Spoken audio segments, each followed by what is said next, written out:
Thank you for joining Wars of the Rosies as we continue with part 3 of the Hiram Abiff Series. The Hiramic Legend, Part 2, taken from the Secret Teachings of All Ages by Manly P. Hall. If, as there is ample reason to suspect, the modern Masonic order was profoundly influenced by, if it is not an actual outgrowth of, Francis Bacon's secret society, its symbolism is undoubtedly permeated with Bacon's two great ideals, universal education and universal democracy.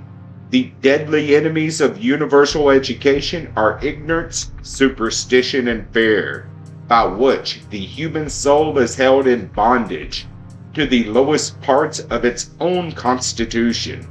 The errant enemies of universal democracy have ever been the crown, the tiara, and the torch.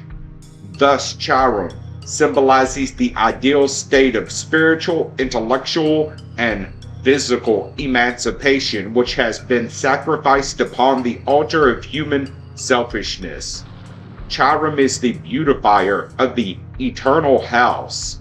Modern utilitarianism, however, sacrifices the beautiful for the practical, in the same breath declaring the obvious lie that selfishness, hatred, and discord are practical. Dr. Orville Ward Owen found a considerable part of the first 32 degrees of Freemasonic ritualism hidden in the text of the first Shakespearean folio. Masonic emblems are to be observed also upon the title pages of nearly every book published by Bacon. Sir Francis Bacon considered himself as a living sacrifice upon the altar of human need. He was obviously cut down in the midst of his labors, and no student of his New Atlantis can fail to recognize the Masonic symbolism contained therein. According to the observations of Joseph Fort Newton, the Temple of Solomon described by Bacon in the utopian romance was not a house at all, but the name of an ideal state. Is it not true that the Temple of Freemasonry is also emblematic of a condition of society? While, as stated before, the principles of the Hiramic legend are of the greatest antiquity, it is not impossible that its present form may be based upon incidents in the life of Lord Bacon, who passed through the philosophic death and was raised in Germany. In an old manuscript appears the statement that the Freemasonic order was formed by alchemists and hermetic philosophers who had banded themselves together to protect their secrets against the infamous methods used by avaricious persons to writing from them the secret of gold making. The fact that the Hiramic legend contains an alchemical formula gives credence to this story. Thus, the building of Solomon's temple represents the consummation of the magnum opus, which cannot be realized without the assistance of CHiram, the universal agent. The Masonic mysteries teach the initiate how to prepare within his own soul a miraculous powder of projection by which it is possible for him to transmute the base lump of human ignorance, perversion, and discord into an ingot of spiritual and philosophic gold. Sufficient similarity exists between the Masonic CHiram and the Kundalini of Hindu mysticism to warrant the assumption that CHiram may be considered a symbol also of the spirit fire, moving through the sixth ventricle of the spinal column. The exact science of human regeneration is the lost key of Masonry, for when the spirit fire is lifted up through the 33 degrees or segments of the spinal column and enters into the dome chamber of the human skull, it finally passes into the pituitary body, Isis, where it invokes Ra, or the pineal gland, and demands the sacred name. Operative Masonry, in the fullest meaning of that term, signifies the process by which the eye of Horus, is opened. E.A. Wallace Budge had noted that in some of the papyri illustrating the entrance of the soul of the dead into the judgment hall of Osiris, the deceased person has a pine cone attached to the crown of his head. The Greek mystics also carried a symbolic staff, the upper end being in the form of a pine cone, which was called the thyrsus of Bacchus. In the human brain there is a tiny gland called the pineal body, which is the sacred eye of the ancients and corresponded to the third eye of the Cyclops. Little is known concerning the function of the pineal body, which Descartes suggested, more wisely than he knew, might be the abode of the spirit of man. As its name signifies, the pineal gland is the sacred pine cone in man. The eye single, which cannot be opened until CHiram, or the spirit of fire, is raised through the sacred seals which are called the 7 churches in Asia. There is an Oriental painting which shows 3 sunbursts.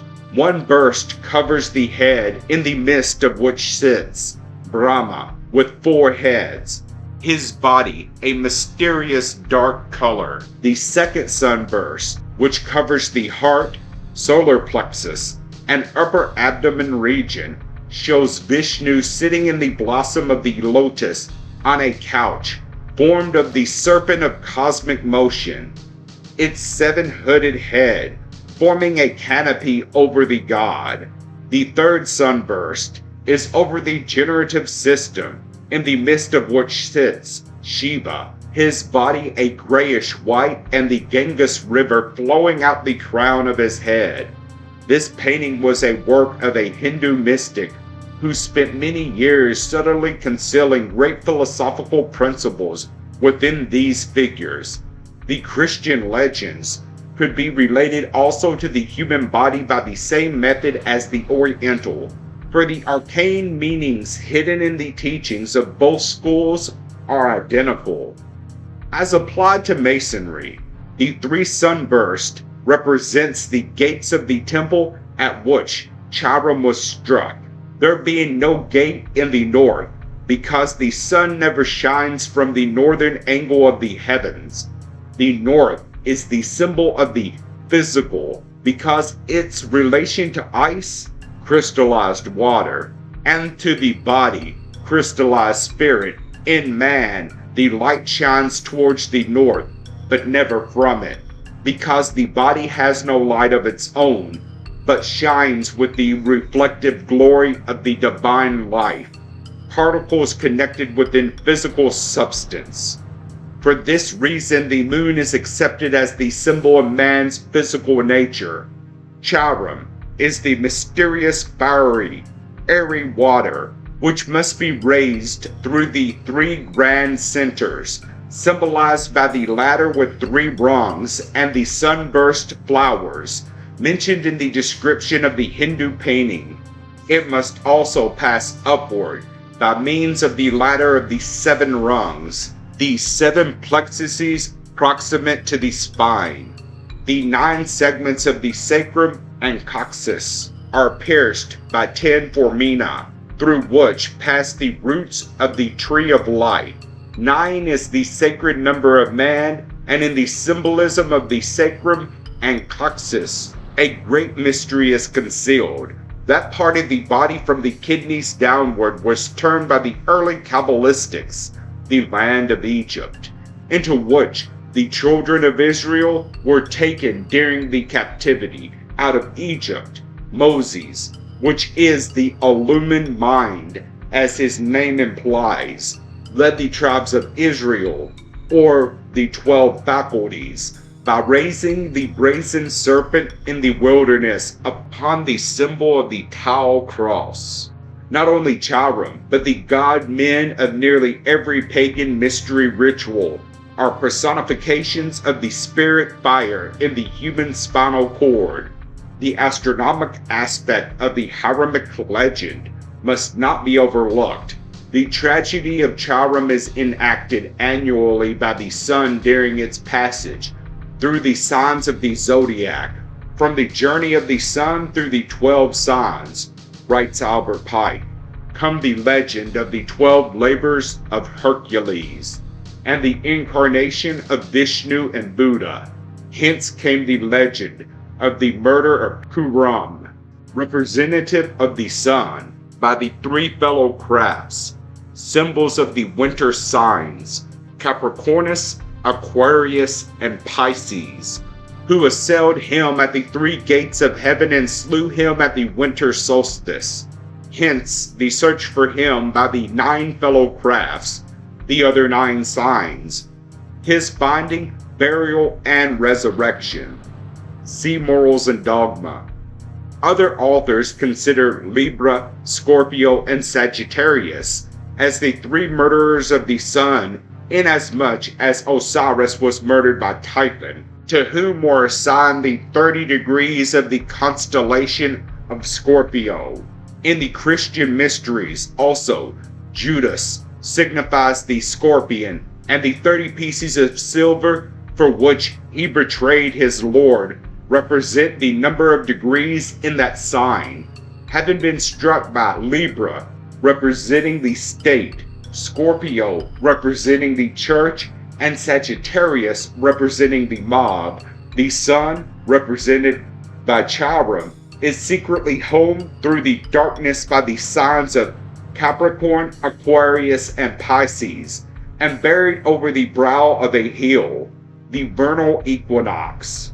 Capricorn has for its symbol an old man with a scythe in his hand. This is Father Time, a wayfarer, who is symbolized in Masonry as straightening out the ringlets of a young girl's hair.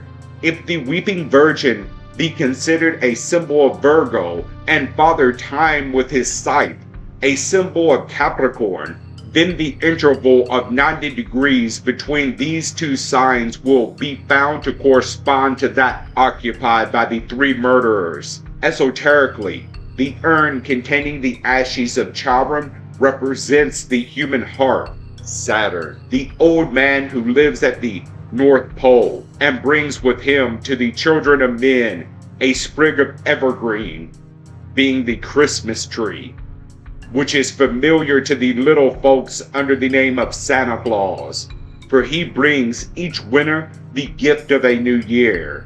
The martyred son is discovered by Eris, a fellow craftsman, and at the vernal equinox the process of raising him begins.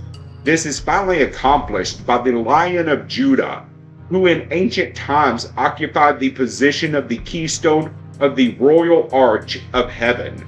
The precession of the equinoxes causes various signs to play the role of the murderers of the sun during the different ages of the world, but the principle involved remains unchanged. Such is the cosmic story of CHiram, the universal benefactor, the fiery architect of the divine house, who carries with him to the grave the lost word which, when spoken, raises all life to power and glory. According to Christian mysticism, when the lost word is found, it is discovered in a stable, surrounded by beasts and marked by a star. After the sun leaves Leo, writes Robert Hewitt Brown, the days begin to grow unequivocally shorter as the sun declines towards the autumnal equinox, to be again slain by the 3 autumnal months, lie dead through the 3 winter ones, and be raised again by the 3 vernal ones. Each year the great tragedy is repeated, and the glorious resurrection takes place. See Stellar Theology and Masonic Astronomy. CHiram is termed dead because in the average individual the cosmic creative forces are limited in their manifestation to purely physical and correspondingly materialistic expression, obsessed by his belief in reality and permanence of physical existence. Man does not correlate the material universe with the blank north wall of the temple, as the solar light symbolically is said to die as it approaches the winter solstice. So the physical world may be termed the winter solstice of the spirit. Reaching the winter solstice, the sun apparently stands still for 3 days and then, rolling away the stone of winter, begins its triumphal march north towards the summer solstice. The condition of ignorance may be linked to the winter solstice of philosophy, spiritual understanding to the summer solstice. From this point of view, initiation into the mysteries becomes the vernal equinox of the spirit, at which time the CHiram in man crosses from the realm of mortality into that eternal life. The autumnal equinox is analogous to the mythological fall of man, at which time the human spirit descended into the realms of Hades by being immersed in the illusion of terrestrial existence. In an essay on the beautiful, Plotinus describes the refining effect of beauty upon the unfolding consciousness of man, commissioned to decorate the everlasting house. Hiram Abiff is the embodiment of the beautifying principle. Beauty is essential to the natural unfoldment of the human soul. The mysteries held that man, in part at least, was the product of his environment. Therefore, they considered it imperative that every person be surrounded by objects which would invoke the highest and noblest sentiments. They proved that it was possible to produce beauty in life by surrounding life with beauty. They discovered that symmetrical bodies were built by souls continually in the presence of symmetrical bodies. That noble thoughts were produced by minds surrounded by examples of mental nobility. Conversely, if a man were forced to look upon an ignoble or asymmetrical structure, it would arouse within him a sense of ignobility which would provoke him to commit ignoble deeds. If an ill-proportioned building were erected in the midst of a city, there would be ill-proportioned children born in that community, and men and women gazing upon the asymmetrical structure would live inharmonious lives. Thoughtful men of antiquity realized that their great philosophers were the natural products of the aesthetic ideals of architecture, music, and art established as the standards of the cultural systems of the time. The substitution of the discord of the fantastic for the harmony of the beautiful constitutes one of the greatest tragedies of ever civilization. Not only were the savior gods of the ancient world beautiful, but each performed a ministry of beauty, seeking to effect man's regeneration by arousing within him the love of the beautiful. A renaissance of the golden age of fable can be made possible only by the elevation of beauty to its rightful dignity as the all-pervading, idolizing quality in the religious, ethical, sociological, scientific, and political departments of life. The Dionysiac architects were consecrated to the rising of their master spirit, cosmic beauty, from the sepulchre of material ignorance and selfishness by erecting buildings which were such perfect exemplars of symmetry and majesty that they were actually magical formula by which was invoked the spirit of the martyred beautifier entombed within a materialistic world. In the Masonic mysteries, the triune spirit of man, or the light delta, is symbolized by the three grand masters of the Lodge of Jerusalem, as God is the pervading principle of three worlds, in each of which he manifests as an active principle. So the spirit of man, partaking of the nature of divinity, dwells upon three planes of being: the supreme, the superior, and the inferior spheres of the Pythagoreans. At the gate of the inferior sphere, being the underworld or dwelling place of mortal creatures, stands the guardian of Hades, the three-headed dog, Cerberus, who is analogous to the three murders of the Hiramic legend. According to this symbolic interpretation of the Triune Spirit, CHiram is the third, or incarnating, part, the master builder who through all ages erects living temples of flesh and blood as shrines of the Most High.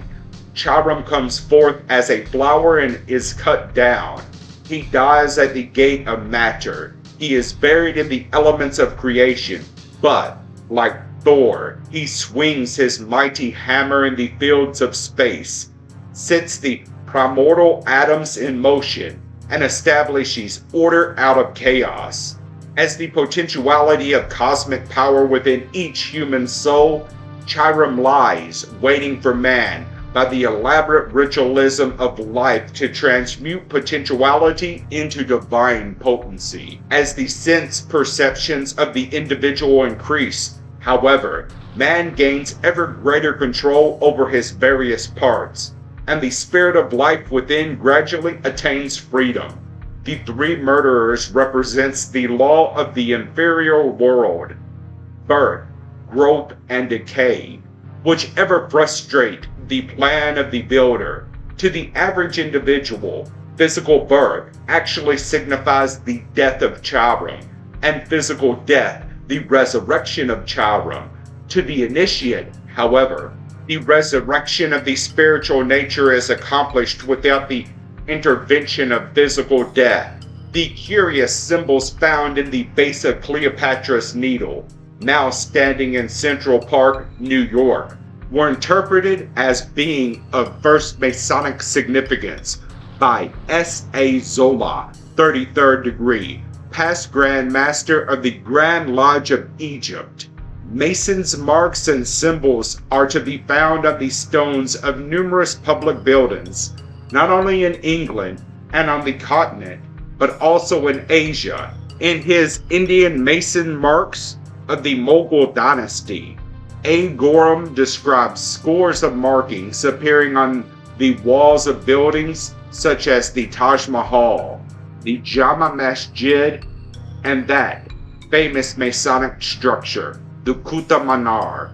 According to those who regard Masonry as an outgrowth of the secret society of architects and builders, which for thousands of years formed a caste of master craftsmen, Hiram Abiff was the Triune Grand Master of a worldwide organization of artisans who, with headquarters in Tyre, their philosophy consisted of incorporating into the measurements and ornamentation of temples, palaces, mausoleums, fortresses, and other public buildings their knowledge of the laws controlling the universe.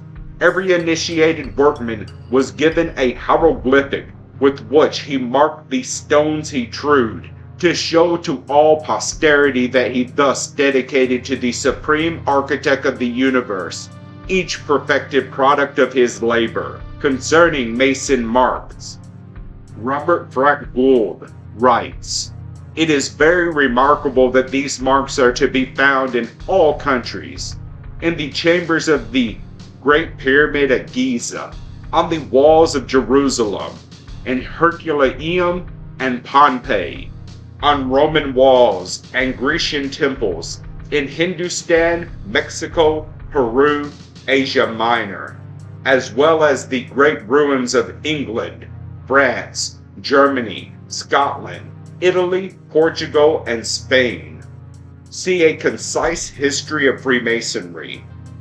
From this viewpoint, the story of CHiram may well represent the incorporation of the divine secrets of architecture into the actual parts and dimensions of earthly buildings.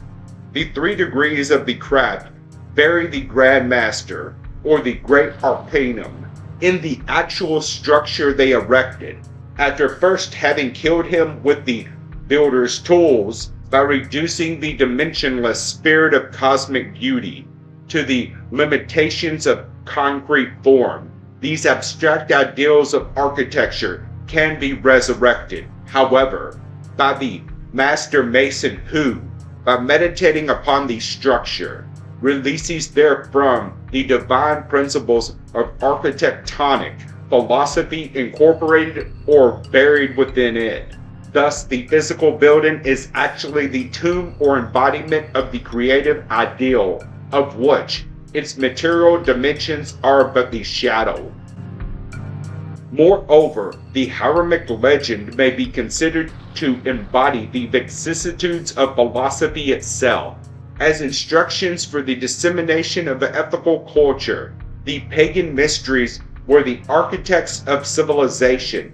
Their power and dignity were personified in CHiram Abiff, the master builder, but they eventually fell a victim to the onslaughts of that recurrent trio of state, church, and mob. They were desecrated by the state, jealous of their wealth and power, by the early church, fearful of their wisdom, and by the rabble and soldiery incited by both state and church. As CHiram, when raised from his grave, whispers the master's word, which was lost through his untimely death, so accordingly, to the tenets of philosophy, the re-establishment or resurrection of the ancient mysteries will result in the rediscovery of that secret teaching, without which civilization must continue in a state of spiritual confusion and uncertainty. When the mob governs, man is ruled by ignorance. When the church governs, he is ruled by superstition. And when the state governs, he is ruled by fear. Before men can live together in harmony and understanding, ignorance must be transmuted into wisdom, superstition into an illumined faith, and fear into love. Despite statements to the contrary, Masonry is a religion seeking to unite God and man by elevating its initiates to that level of consciousness whereon they can behold with clarified vision the workings of the great architect of the universe. From age to age, the vision of a perfect civilization is preserved as the ideal for mankind. In the midst of that civilization shall stand a mighty university, wherein both the sacred and secular sciences concerning the mysteries of life will be freely taught to all who will assume the philosophic life. Here, creed and dogma will have no place. The superficial will be removed, and only the essential be preserved. The world will be ruled by its most illumined minds, and each will accompany the position for which he is most admirably fitted. The great university will be divided into grades, admission to which will be through preliminary tests or initiations. Here mankind will be instructed in the most sacred, the most secret, and the most enduring of all mysteries, symbolism. Here the initiate will be taught that every visible object, every abstract thought, every emotional reaction is but the symbol of an internal principle. Here mankind will learn that CHiram, which is representing truth, lies buried in every atom of Kosmos, that every form is a symbol and every symbol the tomb of an eternal verity. Through education, spiritual, mental, moral, and physical, man will learn to release living truths from their lifeless coverings. The perfect government of the earth must be patterned eventually after that divine government by which the universe is ordered. In that day when perfect order is reestablished, with peace universal and good triumph, men will no longer seek for happiness, for they shall find it welling up within themselves. Dead hopes, dead aspirations, dead virtues shall rise from their graves, and the spirit of beauty and goodness, repeatedly slain by ignorant men, shall again be the master of work.